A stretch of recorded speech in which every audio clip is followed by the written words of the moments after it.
तो दोस्तों मैं फिर हाजिर हूँ आपके सामने एक और नई और दमदार मूवी के साथ में। तो बिना समय गवाए सीधा बढ़ते हैं कहानी की तरफ। कहानी की शुरुआत में हमें एक गांव दिखाया जाता है और एक प्रेग्नेंट औरत डिलीवरी करने वाली होती है, जिसे बाहर से दो बच्चे देख रहे होते हैं, जिन्हें अंदर से एक औरत भगाती है और भागते हुए में अपने बड़े भाई के पास आते हैं। और यहाँ हम उस परिवार को भी देख पाते हैं जिसके अंदर उसका एक पति और 3 लड़के होते हैं। सबसे बड़े वाले भाई का नाम कात्या रायन होता है और छोटे वाले का नाम मुत्तु रायन और 3rd नंबर वाले का नाम होता है माणिक रायन। बड़ा भाई अपने दोनों भाई से पूछता है कि तुम दोनों भाई क्या चाहते हो, बहन या भाई? तो दोनों भाई कहते हैं कि हम तो भाई चाहते हैं, क्योंकि अगर एक और भाई हो जाएगा तो क्रिकेट खेलने में अच्छा रहेगा। लेकिन बड़ा भाई कहता है कि मैं चाहता हूँ कि लड़की हो, क्योंकि मुझे एक बहन चाहिए। यहाँ हमें ये दिखाया जाता है कि बड़ा भाई अपनी बहन से कितना ज्यादा कनेक्ट था। और जब बच्चा पैदा होता है तो हम देख पाते हैं कि वो एक लड़की होती है। अगले दिन उसका नामकरण करने के लिए यहाँ पर एक पुजारी जी आए हुए थे। रायन कहता है कि मेरी बहन है तो नाम भी तो मैं ही रखूंगा ना। पुजारी जी मान जाते हैं। तभी रायन की माँ कहती है कि किसी अच्छा सा देवी का नाम सोचकर अपनी बहन का नाम रखना। रायन उसका नाम दुर्गा रख देता है। और यहाँ हमें ये दिखाया गया है कि बड़ा भाई अपनी बहन से बहुत ज्यादा प्यार करता है। फिर अगले दिन रायन के माता पिता घर को चलाने के लिए या किसी काम से शहर की ओर निकल जाते हैं और रायन से सबका ख्याल रखने के लिए कहते हैं। वैसे यहाँ पर तीनों भाई का नाम रायन है, लेकिन मैं बड़े भाई का नाम रायन कह के लूंगा, क्योंकि इनका नाम बहुत ही कॉम्प्लिकेटेड है। अगर 2 दिन हो जाने के बावजूद भी जब वो नहीं लौटते तो रायन अपनी छोटी बहन और दोनों भाइयों के साथ उस पुजारी के पास ही चले जाते हैं जो नामकरण के वक्त आया था। और पुजारी से कहते हैं कि मेरे माता पिता दिन से घर लौट कर नहीं आए हैं। तो पुजारी कहता है कि बेटा तुम कुछ दिनों के लिए मेरे पास रुक जाओ, मैं किसी को शहर भिजवा कर देख लूंगा कि तुम्हारे माता पिता कहाँ है, जो अगर हमें सही जानकारी दे देगा। फिर अगले सीन में हम देखते हैं कि पुजारी ने इन बच्चों को बेचने के बारे में सोच लिया होता है और किसी के साथ वो इस बारे में डील भी कर रहा था। मगर रायन उनकी बातें चोरी से सुन लेता है और वो अपने भाई बहनों को जगाकर कहता है तैयार हो जाओ, हमें यहाँ से निकलना होगा। इतने में ही पुजारी यहाँ पर आ जाता है और छोटी बच्ची दुर्गा को खींचने लगता है। और इसी हाथापाई में बड़ा भाई रायन पुजारी को मार देता है और अपने छोटे भाई और छोटी बहन के साथ यहाँ से भाग जाता है। और भागते भागते ये लोग मेन सड़क पर आ जाते हैं और बस का इंतजार करने लगते हैं। मगर इस वक्त इस गाँव में कोई बस नहीं आती, इसलिए चालाकी से एक पेड़ गिरा देते हैं। तभी एक सब्जी ले जाने वाला ट्रक यहाँ से गुजरता है, जो उस पेड़ को हटाने के चक्कर में यहाँ रुक जाता है। तभी पीछे से चारों बच्चे इस ट्रक में चढ़ जाते हैं और सो जाते हैं। अब जब अगले दिन ये ट्रक शहर पहुंचता है और सब्जियां वगैरह उतारी जाती हैं, तो पता चलता है कि कुछ बच्चे इसके अंदर मौजूद हैं। एक आदमी उन्हें नीचे उतरने के लिए कहता है, लेकिन रायन जो कि बड़ा भाई है वो गुस्से में एक हथियार निकाल लेता है और उन्हें कहता है कि हमें छूना मत, नहीं तो हम तुम्हें मार देंगे,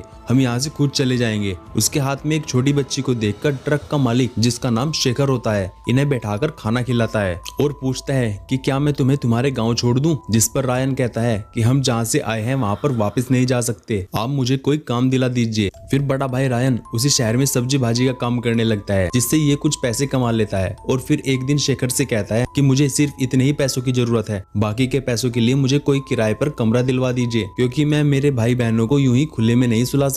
और शेखर रायन को एक कमरा दिलवा देता है और फिर समय धीरे धीरे बीतता जाता है। अब ये सभी बड़े हो चुके थे। अब हम देखते हैं कि शेखर के पास कुछ गुंडे आते हैं जो शेखर पर उसकी दुकान को बेचने के लिए प्रेशर बनाते हैं, जो दुकान असल में रायन की होती है। तब शेखर कहता है कि अगर उन तीनों भाइयों में से किसी को भी पता चल गया कि तुम यहाँ उनकी दुकान खरीदने के लिए आए हो तो तुम्हारे लिए अच्छा नहीं होगा। इतने में ही यहाँ पर मुत्तु रायन यानी कि जो बीच वाला भाई होता है वो पहुंच जाता है, जिसे शराब पीने की बुरी आदत थी। और ये दोनों उसे कहते हैं कि भाई हम तेरी दुकान खरीदना चाहते हैं और अगर तू दुकान नहीं देगा तो हम दुराई भाई से बात कर लेंगे। दुराई भाई उस शहर का बहुत बड़ा गुंडा होता है। उसकी बात सुनकर मुत्तु को गुस्सा आ जाता है और वो उस आदमी के सिर पर बियर की बोतल फोड़ देता है और वहाँ से भगा देता है। तभी वहाँ पर उससे प्यार करने वाली लड़की मंगला पहुँचती है और उससे झगड़ती हुई कहती है कि ये लड़ाई झगड़ा छोड़ क्यों नहीं देता। और वो रात को जाकर कातवा रायन यानी कि जो बड़े भैया होते हैं उनसे मुत्तु की शिकायत कर देती है, जो कि एक फास्ट फूड कॉर्नर चलाते हैं। फिर जब मुत्तु दुकान पर आता है तो रायन उसे समझाता है कि भाई आजकल तेरी शिकायत बहुत आ रही है।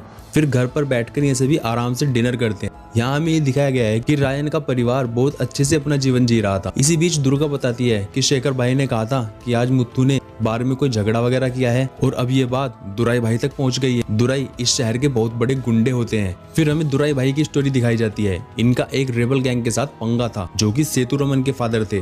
तो दुराई ने सेतु भाई के फादर को मार दिया। अब दो गैंग्स में ये लोग डिवाइड हो चुके थे। एक तरफ जहाँ शहर का आधा हिस्सा दुराई देखा करता था, वहीं शहर का दूसरा हिस्सा सेतु देखा करता था। मगर इनके बीच कोई ऐसी डील थी जिसकी वजह से 5 सालों तक अभी तक कोई झगड़ा नहीं हुआ था। अब ये सारी बातें पुलिस स्टेशन में कमिश्नर सरगुन सुन रहा था। सरगुन का प्लान यह था कि कैसे भी करके अगर इन दोनों बड़े गैंग्स के बीच झगड़ा हो जाए तो शहर में ये जो क्रिमिनल है ये खुद ब खुद खत्म हो जाएंगे और शहर बिल्कुल क्लीन हो जाएगा। और अब जैसा कि खरीदार ने दुराई भाई के नाम की धमकी दी थी, तो रायन यहाँ पर हाथ जोड़कर दुराई भाई के पास पहुंचता है और कहता है कि मेरे भाई मुत्तू से गलती हो गई है, मगर जो दुकान वो खरीदने वाले थे वो दुकान भी तो आप ही ने दिलवाई थी, अगर आप ही उसे हटवाएंगे तो कैसे काम चलेगा। जहाँ पर दुराई कहता है कि ठीक है, उस खरीदार को तो मैं समझा दूंगा, मगर अगली बार तूने कुछ ऐसा किया तो मैं उसे छोड़ूंगा नहीं, और तू तो जानता है ना कि मैं कितना खतरनाक आदमी हूँ। मगर रायन भी कोई कम खतरनाक नहीं था। और जब वो यहाँ से जाने लगता है तो एक अनजान शख्स उससे टकरा जाता है। वो भी गुंडा ही होता है और वो रायन को कहता है कि तू जानता नहीं है कि मैं दुराई भाई का आदमी हूँ, तुझे मैं छोड़ूंगा नहीं।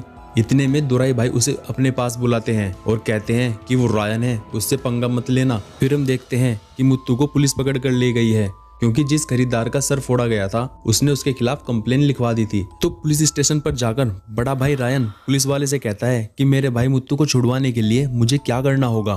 तो इस पर पुलिस वाला कहता है अगर तुम कंप्लेन वापस हटाना चाहते हो तो तुम्हें उस खरीदार से ही बात करनी पड़ेगी। तो रायन यहाँ पर सीधा उस हॉस्पिटल में पहुंच जाता है जहाँ पर वो आदमी एडमिट था जिसका मुत्तू ने सर फोड़ा था, और उसे डरा धमका कर कहता है कि अगर तुमने मेरे भाई के ऊपर केस वापस नहीं लिया तो मैं तुम्हें खत्म करके खुद जेल चला जाऊंगा। जिस पर खरीदार डर जाता है और कंप्लेन वापस ले लेता है। और यहाँ पर हमें तीसरे भाई मानिक की भी स्टोरी दिखाई जाती है, जो कि वो भी बहुत खतरनाक होता है। एक बार उसने कॉलेज के प्रेसिडेंट बनने के लिए नाम दिया होता है। इस नेतागिरी के चक्कर में दूसरी पार्टी जो कि एक एमएलए का बेटा होता है वो उस पर गुस्सा हो जाता है और इनके बीच लड़ाई शुरू हो जाती है। मगर मानिक भी लड़ने में कुछ कम नहीं था। वहीं घर पर मानिक अपने बड़े भाई कातवरायन को कहता है कि मैं कॉलेज में प्रेसिडेंट के लिए खड़ा होना चाहता हूँ, मगर एमएलए का बेटा वो हर हाल में मुझे डराता धमकाता रहता है, हमें उसका कुछ तो करना ही पड़ेगा। जहाँ पर बीच वाला आए मुत्तू कहता है कि ठीक है, दुराई भाई के आदमी को ले जाकर उसे पिटवा देते हैं और तुम्हें प्रेसिडेंट बनवा देते हैं। जहाँ पर बड़े भाई रायन एक बड़े भाई की तरह समझदारी से उसे समझाते हैं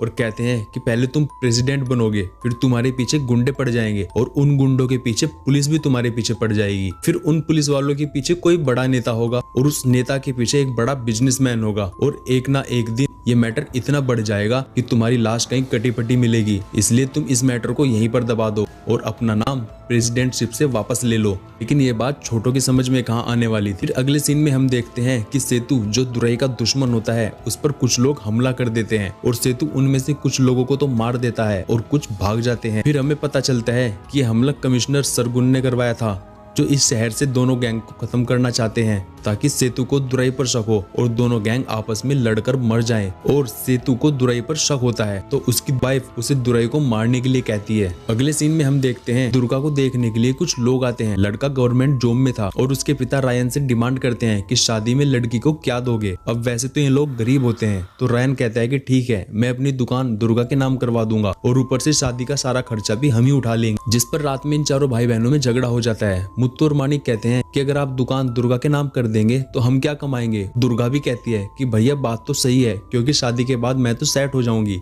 मगर बिना दुकान के आप लोग कैसे कमा पाओगे। मगर रायन कहता है कि जब हम लोग इस शहर में आए थे तो क्या हमारे पास दुकान थी, हमने कैसे तैसे करके अपना गुजारा किया ही था ना, तो इस तरीके से आगे भी कर लेंगे, मगर दुर्गा की शादी नहीं रुकेगी। वहीं सेतु जो दुराई से बदला लेना चाहता है, उसे पता चलता है कि दुराई का बेटा एक बार में बैठकर शराब पी रहा है। मगर जिस रात वो ये प्लान बनाकर अपने लोगों को भिजवाता है, उसी रात दारू के नशे में रायन उस बार में पहुंच जाता है और उसका झगड़ा दुराई के बेटे के साथ हो जाता है। और यहाँ पर सेतु के लोग भी पहुंच जाते हैं और उनमें खूब मार पिटाई होती है और बहुत सारे लोग मारे भी जाते हैं। कमिश्नर वहां पर मौजूद था, मगर वो इस मैटर को और ज्यादा भड़कने देना चाहता था और उस लड़ाई में मुत्तू को भी चाकू लग जाता है। तो वो घर पर आता है और दुर्गा उसके टांके लगाती है, क्योंकि ये लोग उसे हॉस्पिटल में या किसी बड़ी जगह पर नहीं ले जा सकते थे। इसी बीच दुराई भाई के लोगों को लगता है कि उसके बेटे को जिसने मारा था वो मुत्तू रायन था, तो वो सीधा कातवरायन को फोन करता है और बोलता है कि तेरे छोटे भाई ने मेरे बेटे को जान से मार दिया है। अब अगर अपनी भलाई चाहता है तो सिर्फ तेरे भाई मुत्तू को मेरे पास छोड़ दे, नहीं तो अगले दिन हम सब तेरे घर पर आएंगे और तुम चारों को ही खत्म कर देंगे। इस बात को सुन के कातवरायन यानी कि जो मेन पर्सन है उसके पैरों तले से जमीन खिसक जाती है और अगले दिन वो अपने पूरे परिवार को बचाने के लिए रात को ही दुराई भाई के यहाँ पहुंच जाता है और दुराई भाई के लोगों के साथ दुराई भाई को भी मार डालता है। मगर घर आने के बाद वो मुत्तू को भी झापड़ मारता है और कहता है कि तेरी वजह से आज हमारे घर पर इतनी बड़ी मुसीबत आ गई है। अब तक ये बात सेतु तक भी पहुंच चुकी थी, मगर वो एक कंफ्यूजन में था कि भाई हमने तो उसके बेटों को मारा नहीं है, ना ही दुराई भाई को मारा है, तो आखिर ये तीसरा गैंग आया कहाँ से जिसने इतने बड़े गैंगस्टर को जान से मार दिया। अब जिसने भी उसे मारा है उसे ढूंढना तो पड़ेगा ही, नहीं तो वो कल को अपना भी पत्ता साफ कर देगा। तो अब सेतु की गैंग पूरे शहर में ढूंढने लगती है कि आखिर दुराई भाई को किसने मारा है। तो उन्हें पता चल ही जाता है कि ये कांड किसने किया है और वो है कातवरायन। फिर सेतु रायन को अपने ऑफिस में बुला लेता है। सेतु पूछता है कि दुराई भाई को तुमने ही मारा है ना, बता कैसे मारा है। लेकिन रायन कहता है कि देखो भैया, आप गलत शख्स को पकड़ कर लाए हो, मैं एक छोटा आदमी हूँ, आप मुझे जो समझ रहे हो मैं वो नहीं हूँ। लेकिन सेतु तो अपनी बात पर अड़ा हुआ था और सेतु रायन को कहता है कि तू हमारी गैंग में मिल जा और अब मेरे लिए काम करना शुरू कर दे। तो रायन कहता है कि सोचो, अगर इतने बड़े गैंगस्टर को किसी ने जान से मारा है तो क्या वो तुम्हें नहीं मार सकता। ये बात सुनकर तो सेतु के होश उड़ जाते हैं और वो थोड़ा डर जाता है, लेकिन अंदर ही अंदर उसको ये पता था कि ये वही बंदा है जिसने कि ये सारे कांड किए हैं। और उधर रायन अपने घर पर आ जाता है और घर आने के बाद वो बहुत ज्यादा परेशान होता है क्योंकि अगले महीने उसकी बहन की शादी होने वाली है। ऊपर से सेतु को भी इस पर शक होने लगा है कि मैंने ही दुराई भाई को जान से मारा है, कहीं मेरी वजह से मेरे परिवार पर कोई मुसीबत ना आ जाए। और अब धीरे धीरे करके समय आगे बढ़ने लगता है और सेतु के लोग रायन को मारने के लिए प्लान बना लेते हैं। मगर रायन भी बहुत खतरनाक शख्स था, वो एक एक करके उन सभी लोगों को मौत के घाट उतार देता है। उधर कमिश्नर ये सोचने लगता है कि ये शहर में चल क्या रहा है, क्योंकि एक तरफ जहाँ दुराई और उसकी पूरी गैंग साफ हो गई, वहीं पर सेतु के लोग भी मारे जा रहे हैं। लेकिन आखिर ये कर कौन रहा है, तो वो इसका पता लगाता है और वो पूरे शहर पर नजर रखने लगता है और कहीं ना कहीं उसे रायन पर शक हो जाता है। अब अगले दिन दुर्गा की शादी होने वाली थी, तो उस शादी में कोई पंगा ना हो इसलिए एक रात पहले रायन सेतु को जान से मारने के लिए निकल पड़ता है। मगर इस बार सेतु अपने लोगों के साथ ऑलरेडी तैयार था। अब इस बीच सेतु रायन की बहन दुर्गा को कब्जे में ले लेता है, तो रायन अपनी बहन को छुड़वाने की कोशिश करता है, मगर तभी मुत्तू और माणिक भी वहां पहुंच जाते हैं। और यहाँ पर कहानी में एक बहुत बड़ा ट्विस्ट आता है। हम देखते हैं कि दोनों भाई अपने बड़े भाई के पेट में ही चाकू मार देते हैं, क्योंकि वे दोनों अब सेतु के लिए काम करने लगते हैं। रायन फिर भी ये कहता है कि दुर्गा को बचाओ, दुर्गा मुसीबत में है, मगर ये दोनों भाई जो कर बैठे हैं वो इन्हें भी होश नहीं था। अब सीन थोड़े दिन पहले शिफ्ट होता है, जहाँ पर हम ये देखते हैं कि बहन की शादी का कर्ज चुकाने के लिए मुत्तू और माणिक इधर उधर घूम रहे थे। हर दुकान पर पूछ रहे थे कि भाई कोई काम है क्या, लेकिन उन्हें कोई काम नहीं मिलता। तो सेतु के लोगों ने उसे अपनी टीम में शामिल होने के लिए बोल दिया था। और फिर कुछ दिन बीत जाने के बाद सेतु ने कहा कि मुझे एक शख्स मारने के लिए आने वाला है, तो तुम लोग उसे टपका देना, बदले में मैं तुम्हें बहुत पैसा दूंगा। मगर ये सेतु की एक चाल थी, क्योंकि उन्हें पता था कि रायन इन दोनों का भाई है, लेकिन इन दोनों को ये नहीं पता था कि जो सेतु को मारने के लिए आने वाला है वो हमारा बड़ा भाई कातवरायन है। फिर दुर्गा भागती हुई अपने घायल भाई रायन के पास पहुंचती है और उसे ये लोग छोटे से क्लिनिक में लेकर जाते हैं। एक नर्स उसे टांके वगैरह लगाती है, मगर तभी वहाँ पर सेतु के लोग पहुंच जाते हैं और यहाँ पर खूब मार पिटाई होती है। हालांकि रायन तो एक बेड पर पड़ा होता है क्योंकि वो बहुत घायल हो चुका था। तो शेखर भाई और दुर्गा उन सभी गुंडों को बहुत बुरे तरीके से मारते हैं और जो भी उन्हें फंसता है उसे ही हथियार बना लेते हैं और किसी भी तरीके से सबको खत्म कर देते हैं। उसके बाद में ये लोग डिसाइड करते हैं कि ये शहर अब जीने के लिए ठीक नहीं है और कहीं और जाकर रहना पड़ेगा। अब अगले दिन शादी थी, तो मुत्तू और माणिक शादी के अंदर पहुंचते हैं, मगर उनकी बहन दुर्गा तो वहाँ पर नहीं थी, क्योंकि इन दोनों भाइयों को नहीं पता था कि सेतु ने इनकी बहन को अगवा कर लिया था और अब दुल्हन ही नहीं है तो शादी भी टूट जाती है। फिर सीन शहर के एक दूसरे कोने पर शिफ्ट होता है, जहाँ पर रायन पूछता है कि बहन दुर्गा तेरे साथ क्या हुआ। शेखर बताता है कि जब तुम्हें सेतु के लोग मार रहे थे तो दुर्गा वहाँ से भाग निकली थी। तभी सेतु का एक शख्स दुर्गा को एक कोने में पकड़ कर ले जाता है और उसके साथ रेप करता है। ये बात सुनकर तो रायन को बहुत ज्यादा गुस्सा आ जाता है। वहीं दुर्गा को ये बात पता चलती है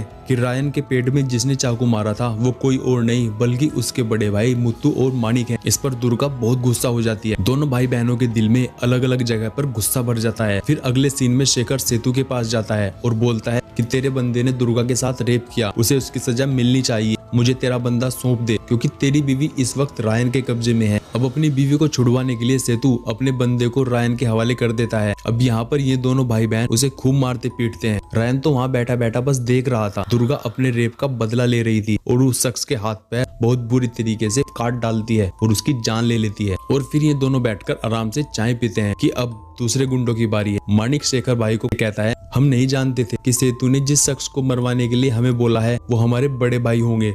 हमें तो उनसे माफी मांगनी है, प्लीज आप हमें एक बार उनसे मिलवा दीजिए। मगर तभी पीछे से सेतु आकर उसकी जान ले लेता है और अगले दिन उसको घर के ऊपर लटका देता है। रायन और दुर्गा दूर खड़े होकर ये सब देख रहे होते हैं और उन्हें बहुत दुख होता है, क्योंकि एक वही शख्स था जिन्होंने इस शहर में पहली बार उनकी हेल्प करी। तभी कुछ पुलिस वाले रायन को एक गाड़ी में कमिश्नर के पास ले जाते हैं। कमिश्नर कहता है कि मेरे पास एक प्लान है और यहाँ पर सीन कट हो जाता है। अब वो प्लान क्या है ये आपको मूवी के एंड में पता चलेगा। अब सीन शिफ्ट होता है कुछ दिन के बाद, जहाँ पर शहर को शांत करने के लिए कमिश्नर इन दोनों को कॉम्प्रोमाइज करने के लिए कहता है और रायन के दोनों भाई यानी कि मुत्तू और माणिक आकर सीधा रायन के पैरों में गिर जाते हैं और बोलते हैं कि भैया हमें माफ कर दो, हमने अनजाने में आप पर हमला किया, हम तो ऐसा करना भी नहीं चाहते थे। खैर अब जो भी कुछ हुआ, कॉम्प्रोमाइज के चलते ये सभी कुछ दिनों के लिए शांत हो चुके थे। फिर दशहरे का उत्सव था और रावण को जलाया जाने वाला था। वहाँ पर सेतु और रायन दोनों होते हैं, मगर सेतु जिसके दिल में अभी भी अपनी पत्नी को अगवा करने वाले के लिए खुन्नस थी, इसलिए वो रायन को जान से मार देना चाहता था। और दुर्गा जो कि अपने बड़े भाई रायन पर हुए हमले से बहुत ज्यादा दुखी थी, उसके अंदर बहुत ज्यादा गुस्सा था, इसलिए वो मुत्तू से बदला लेना चाहती थी और वो उसे चाकू से मार डालती है। अब देखते ही देखते